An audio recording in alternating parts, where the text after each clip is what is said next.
Ave María Purísima. En el nombre del Padre, del Hijo y del Espíritu Santo, tengan la bondad de permanecer. Estamos celebrando la solemnidad de los apóstoles San Pedro y San Pablo, y las lecturas son las siguientes. La epístola se toma de los Hechos de los Apóstoles y dice lo siguiente: en aquellos días el rey Herodes dio en perseguir a algunos de la iglesia. Primeramente hizo morir a Santiago, el hermano de Juan. Después, viendo que con esto agradaba a los judíos, terminó también por prender a Pedro. Eran entonces los días de los Ázimos, la Pascua. Habiendo pues logrado prenderlo, lo encarceló, entregándolo a la vigilancia de 4 piquetes de soldados, de 4 hombres cada uno, con ánimo de presentarlo al pueblo y ajusticiarlo después de la Pascua. Estando Pedro custodiado en la prisión, la iglesia incesantemente oraba a Dios por él. Mas salir ya Herodes a presentarlo al público. Aquella misma noche estaba durmiendo Pedro en medio de los soldados, atado con 2 cadenas, y las guardias ante la puerta haciendo centinela. Cuando de repente apareció un ángel del Señor, cuya luz llenó de claridad toda la estancia, y tocando a Pedro en el muslo, lo despertó diciendo: levántate presto. Y se le cayeron las cadenas de las manos. Le dijo también el ángel: ponte el ceñidor y cálzate tus sandalias. Él lo hizo así. Le dijo también: vístete tu manto y sígueme. Salió pues y lo iban siguiendo, bien que no creía ser realidad lo que el ángel hacía. Antes imaginaba que era una visión lo que veía. Pasada ya la primera y la segunda guardia, llegaron a la puerta de hierro que sale de la ciudad, la cual se les abrió por sí sola. Salieron por ella caminando hasta el último de la calle, y de pronto desapareció de su vista el ángel. Entonces Pedro, vuelto en sí, dijo: ahora sé de cierto que el Señor ha enviado a su ángel, librándome de las manos de Herodes y de toda la expectación del pueblo judío. El Evangelio se toma del evangelista San Mateo y dice lo siguiente: en aquel tiempo vino Jesús al territorio de Cesarea de Filipo y preguntó a sus 2 discípulos: ¿quién dicen los hombres que es el Hijo del Hombre? Respondieron ellos: unos dicen que Juan el Bautista, otros que Elías, otros que Jeremías o alguno de los profetas. Y les dice Jesús: ¿y vosotros quién decís que soy yo? Y respondió Simón Pedro y dijo: tú eres el Cristo, el Hijo de Dios vivo. Y Jesús le contestó diciendo: bienaventurado eres Simón, hijo de Jonás, porque no te ha revelado eso la carne ni la sangre, sino mi Padre que está en los cielos. Y yo te digo que tú eres Pedro, y sobre esta piedra edificaré mi iglesia, y las puertas del infierno no prevalecerán contra ella. Y te daré las llaves del reino de los cielos, y todo lo que ates en la tierra será también atado en los cielos, y todo lo que desates en la tierra será igualmente desatado en los cielos. Estamos celebrando, queridos fieles, esta festividad de los príncipes de los apóstoles, de las columnas de la iglesia, la cual nos invita a reflexionar varias cosas en esta fiesta. Cuando nuestro Señor quiere darle un nuevo rumbo a la vida de alguien en la Sagrada Escritura, es de notar que generalmente le cambia el nombre, hace ese cambio de nombre. Lo tenemos en muchos ejemplos: lo hizo con Abraham, con Israel, con Gedías y especialísimamente con San Pedro. De aquí viene también que los religiosos, las religiosas se cambian el nombre cuando entran en religión. Al mismo modo que los amos cambiaban los nombres de sus esclavos cuando adquirían un esclavo nuevo. Pues este cambio simbólico quiere decir que se empieza un nuevo camino de gracia, un nuevo camino de santidad, por ejemplo, en el caso de los religiosos. Y también es un signo de que se sirve un nuevo Señor. Y bueno, especialísimamente lo hace nuestro Señor con Simón, el hijo de Jonás, con San Pedro. Y este cambio es importantísimo porque lo hace la cabeza de la iglesia. Y poco no es, la cabeza de los apóstoles. Dice San Pío X en su catecismo que los apóstoles son discípulos de Cristo, constituidos para cosas importantísimas, para ser testigos de su predicación, para ser depositarios también de su doctrina salvífica, y para ser los primeros medios de la propagación de la fe por todo el mundo. Y además que están investidos de la autoridad de nuestro Señor Jesucristo, que Él mismo les ha dado. Son muchas cosas en pocas palabras. Y les invistió nuestro Señor de tal poder que les dijo: quien a vosotros escucha, a mí me escucha. Nada más que eso. Y a quien vosotros os rechaza, a mí me rechaza también. O sea que iba a asistirles constantemente, y ellos iban a ser quienes trajeran la presencia de nuestro Señor al mundo y quien hablarían con la autoridad de nuestro Señor, y especialísimamente San Pedro. O sea que iba a hablar por medio de ellos, que iba a gobernar la iglesia por medio de ellos. Y claro está, con la primacía de San Pedro sobre todos los apóstoles. Quien ha leído, quien ha ojeado el Nuevo Testamento, quien lo ha leído en alguna ocasión, se puede dar cuenta a las claras de la primacía de San Pedro. Es el primero que reconoce la divinidad de nuestro Señor, que hoy se lee precisamente en el Evangelio. Es quien obra el primer milagro en los Hechos de los Apóstoles. Es también quien decide sobre los asuntos de la iglesia. Y sale a las claras esa primacía de San Pedro sobre los otros apóstoles. Y le dice, confirmado en la fe, a ti, San Pedro, no les habla en general como si fuera San Pedro el primo entre los pares, no, sino le da esa primacía. Una vez tú confirmado, confirma a tus hermanos. Y es que ahí le dice que va a orar constantemente para que su fe no desfallezca. Y sepan ustedes que la oración de nuestro Señor Jesucristo es infalible y es totalmente eficaz. Es el Hijo hablando al Padre eterno. Entonces, si le dice que Él va a orar para que su fe no desfallezca, es que así va a ser. Y si le dice que el Espíritu Santo lo va a asistir, es porque así va a ser.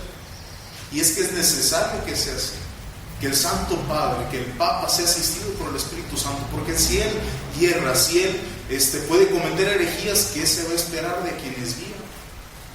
Si el principal guarda de la fe católica hierra, ¿qué seguridad tenemos entonces en esa guarda, en esa guía? Y es por eso, precisamente, porque nuestro Señor guía, y eso es infalible, y eso es absolutamente verdad, que ha de guiar al sumo pontífice. Por tanto, si estos últimos que se han sentado en la silla de San Pedro son verdaderamente papas, necesariamente tenemos que llegar a la conclusión de que Dios se ha equivocado, que Dios nos ha mentido, que Dios ha cometido errores.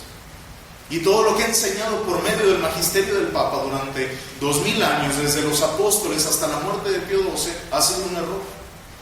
Es un error que ahora Dios está enmendando después con la doctrina del Vaticano II. Oiga, ¿cómo dice eso? Es que sale a las claras. Si nos damos cuenta, si vemos la doctrina católica y la doctrina posconciliar, nos damos cuenta que es totalmente contraria. Que cualquiera que tenga un poco de criterio cristiano se da cuenta de que pareciera que tiene dos autores distintos. Y si en realidad fuera el mismo autor, ese autor llegó al momento en el que cambió su forma de razonar, de pensar, de actuar, y empezó a enmendar lo que hizo antes. ¿Y acaso, yo pregunto, es posible que nuestro Señor, perfección absoluta, que es perfección por esencia, acaso puede cometer un error nuestro Señor? Y además en algo tan grave. O bien, los hombres se han alejado de Dios y se han alejado de su doctrina también, o Dios se ha equivocado. ¿Qué es más factible? Y es que es absurdo pensar que nuestro Señor en algún momento llevó a la iglesia por un camino, siguiendo siempre una línea, que ha producido tantos santos en la iglesia, que ha santificado a tantas almas y ha tenido tantísimos frutos. De repente dice, no, bueno, lo que hicimos estuvo mal, vamos a empezar de nuevo. Y si me dijeran, bueno, sí, es que esta nueva doctrina da frutos de santidad tremendos, todo lo contrario, por sus frutos les has de conocer. Y los frutos de esta nueva iglesia, los frutos de esta nueva doctrina, son totalmente lo contrario de lo que daba la iglesia en los tiempos en los que estaba reinante. Y eso también es claro. No podemos negar que hay una apostasía tremenda. ¿Y cuál es el origen de todo esto? La falta del Santo Padre, del Papa en la tierra. Y no es que estos sean papas malos, es que no son papas. No son papas.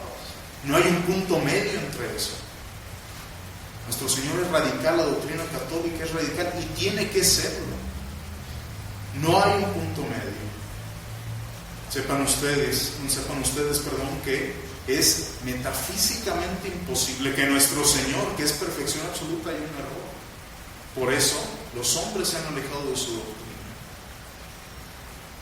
La iglesia, queridos fieles, es jerárquica, está conformada por una escala, por eso se llama orden sagrado, está conformada por una escala con base en la dignidad que Dios ha dado a sus ministros, dignidad que hoy escuchamos, que a San Pedro le da estas prerrogativas tremendas, que le da a los sacerdotes el poder de desatar y atar, el poder directamente sobre el cielo y sobre la tierra, evidentemente. Y esa dignidad que Dios ha dado a los apóstoles, claro que se comunica a los sucesores de esos apóstoles y a los subordinados a los apóstoles, que somos los sacerdotes. Y estas altísimas dignidades fueron dadas directamente por nuestro Señor a los apóstoles. Y ellos a su vez constituyeron lugartenientes, por decirlo así, quienes se encargaran después del gobierno de la iglesia, después de ellos a los obispos, y con subordinación de los obispos a los sacerdotes, para que siguieran gobernando la iglesia. Por eso absolutamente nadie en esta tierra puede usurpar esas facultades especialísimas que se le ha dado a los obispos y a los sacerdotes. Nadie puede tomar la Sagrada Escritura e interpretarla como se le pegue en gana. Oiga, pero el Espíritu Santo, bueno, esa es una doctrina luterana, condenada por la iglesia, es una doctrina protestante. Únicamente la iglesia, que es maestra, puede enseñar. Nadie puede tomar los sacramentos y dispensarlos si no tiene la facultad que Dios ha dado a sus apóstoles. Nadie puede curar almas. Nadie puede curar las almas más que los sacerdotes, más que los obispos. Nadie puede tocar el cuerpo de nuestro Señor. Por eso es una doctrina totalmente opuesta a la católica, de la que estamos hablando con la modernidad. Totalmente opuesta, diametralmente opuesta. Porque cuando vemos, por ejemplo, la definición de la misa, que es el sacrificio, y empieza por ahí, es un sacrificio en el cual quien lo ofrece es el sacerdote. Y cuando nos damos cuenta de la definición modernista, que ya no es un sacrificio, que es una fiesta, en la cual el hermano sacerdote, un hermano más que tiene facultades sacerdotales, ministeriales, porque todos son profetas, sacerdotes y reyes, que eso es una doctrina condenada, por San Pío X, que en el cual el hermano sacerdote ofrece el banquete fraternal. Nada que ver, es una doctrina distinta de la católica. Y la iglesia hoy celebra, queridos fieles, con muchísima alegría a los bienaventurados apóstoles San Pedro y San Pablo, a los príncipes de los apóstoles, les dice bellamente San Pío X en su catecismo. Es que San Pedro es príncipe de ellos, el que preside, por ser constituido cabeza de los apóstoles. Y San Pablo hoy se celebra en esta fiesta por ser el grandísimo, el mayor de los predicadores, de los propagadores de la santa doctrina de Cristo por el mundo. Y es que ambas conversiones son sumamente esperanzadoras para el cristiano, sumamente esperanzadoras. San Pablo, de ser un temidísimo, de ser un terrible sanguinario persecutor de la iglesia, se convirtió hermosamente en el padre de esos primeros cristianos, en el sostén de la esperanza de esos cristianos en la resurrección de nuestro Señor. En su gracia se convirtió en padre para ellos. Y San Pedro, después de negar a nuestro Señor, siendo que era tan amado y tan predilecto de nuestro Señor Jesucristo, después de haberle negado, lo perdona, pese a todo eso, nuestro Señor, y lo constituye cabeza de su iglesia. Porque Cristo, nuestro Señor, es misericordia misma. ¿Y qué movía a estos dos hombres, a San Pedro y a San Pablo? El mismo San Pablo lo dice: el amor a Cristo. ¿Por qué? ¿El dinero los movía? ¿Acaso las riquezas tenían poco más de lo que llevaban vestidos? La fama, si precisamente esa fama es lo que les ganó que fueran tan perseguidos, especialmente odiados, y el martirio al final. Pues ¿qué era lo que los movía? El amor a Cristo nuestro Señor y al hacer su voluntad. Y es que ese debe ser el motor de la vida cristiana necesariamente, hacer la voluntad de nuestro Señor. Cuenta la tradición que cuando San Pedro se encontraba en Roma, fue instado por los fieles a que saliera de Roma, porque el estar ahí, estar en el corazón del imperio romano, en la misma Roma, era una muerte segura, y era mucho más fácil quedar presa de los persecutores de la iglesia Entonces era muy seguro que muriera. Entonces los fieles pedían a San Pedro, cabeza de la iglesia, que saliera de Roma para guardar su vida. En instancia de esto, San Pedro decide salir. Y cuando iba por una de las vías, de repente se encuentra a nuestro Señor, que se le aparece, que iba caminando en un sentido opuesto, iba entrando a la ciudad nuestro Señor, mientras que San Pedro salía. E nace una hermosa frase, le dice San Pedro: "Quo vadis, magister", ¿a dónde vas, maestro? Nuestro Señor voltea y le responde: voy a la ciudad a ser crucificado por segunda vez. Entonces en ese momento se da cuenta San Pedro de que ese martirio que tenía que pasar en Roma, nuestro Señor se lo había dado. Y esa era la voluntad de Cristo, que triunfara con el martirio en la ciudad, para que constituyera ahí lo que fue el corazón de este imperio pagano y anticristiano, que era fuera el corazón de la cristiandad. Ahí entendió San Pedro que esa era la voluntad de Dios, y como dijimos, el motor de su vida era el amor a Cristo y la voluntad de nuestro Señor. Se regresa a San Pedro, y ¿qué pasa? Precisamente es martirizado. Martirizado de una forma terrible. Por eso es que se le representa con la cruz a la inversa. No es ningún signo de anticristo ni nada por el estilo, que acusan de eso, no, sino, como ustedes saben, lo deberían saber, él no era romano, San Pedro. Entonces fue condenado a una muerte de cruz, y él, por respeto a nuestro Señor y por sentirse indigno, vicario de Cristo, cabeza de la iglesia, que tenía ese contacto, que veía a nuestro Señor y que sentía el poder sanador de nuestro Señor, que el demonio le tenía miedo, que las enfermedades corrían a la sombra de San Pedro, se sintió indigno de padecer un martirio como el de Cristo. Pidió que fuera crucificado de cabeza, por sentirse indigno de participar de esa cruz tal cual como la llevó nuestro Señor. Hacer la voluntad de Dios. ¿Y cuál es la voluntad de Dios? La salvación de nuestras almas. Al final es la salvación de nuestras almas. Y si Dios lo quiere hacer, ¿por qué nosotros ponemos obstáculos a esa voluntad? ¿Por qué el cristiano es el principal enemigo de su propia salvación? Pues vivamos cristianamente, queridos fieles, y alegrémonos profundamente en nuestro Señor Jesucristo por haberse dignado a comunicarnos la fe por medio de estos santos apóstoles Pedro y Pablo. Y pidámosle a estos bienaventurados apóstoles que nos conserven la fe íntegra e inviolable en este mundo que lo que quiere hacer es arrebatarnos la fe y la gracia. Pues mantengámosla íntegra, queridos fieles. Y pidamos hoy, especialmente en esta fiesta, que se digne nuestro Señor a restaurar la Santa Madre Iglesia. Hoy leemos en el Evangelio que la Iglesia rezaba incesantemente por la liberación de San Pedro. Sabía que la cabeza de la iglesia estaba prisionera, sabía que necesitaban su magisterio, su aliento, su doctrina, y oraba. La iglesia se preocupaba por tener a su cabeza, y esa oración fue escuchada por nuestro Señor. Pues así también nosotros oremos incesantemente, que en manos de ustedes está orado, en manos de los obispos actuar. Pues pidamos también que cambie la voluntad de los obispos, esa voluntad terrible que reina ahora, de que cada uno es su propio papa y hace lo que le pegue en gana. Tristemente así es, y puede sonar terrible, pero eso es lo que vivimos.